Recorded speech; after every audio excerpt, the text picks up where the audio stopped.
కీర్తనల గ్రంథము 53 అధ్యాయము 2 వాక్యము.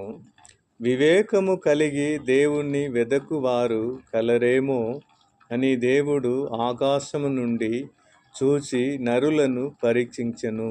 వివేకము కలిగి దేవుణ్ణి వెదకువారు కలరేమో అని దేవుడు ఆకాశము నుండి చూసి నరులను పరీక్షించెను.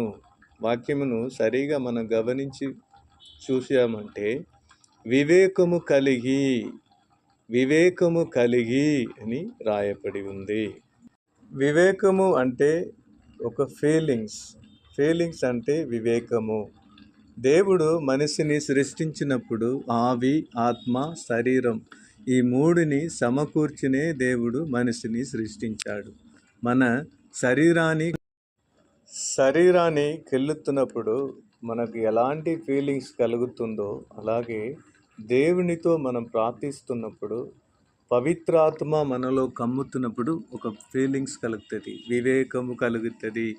అలాంటి వివేకము కలిగి ప్రజలు మనల్ని వెతుకుతున్నారా అనేదే దేవుడు ఆశించే ఒక విషయము. అందుకే వివేకము కలిగి దేవుని వెతుకువారు గలరేమో అని దేవుడు ఆకాశము నుండి చూచి నరులను పరీక్షించెను అని రాయబడి ఉంది. మనలో ఆశించే ఒక ముఖ్యమైన విషయం ఇదే. ఆసే నీవే నాలో నా జీవగమనములోనా, దారి చూపే నాకు నీ వాక్య వెలుగులలోన. కరుణించవా దేవా కరుణాత్ముడా రావా, నీ ప్రేమలోనే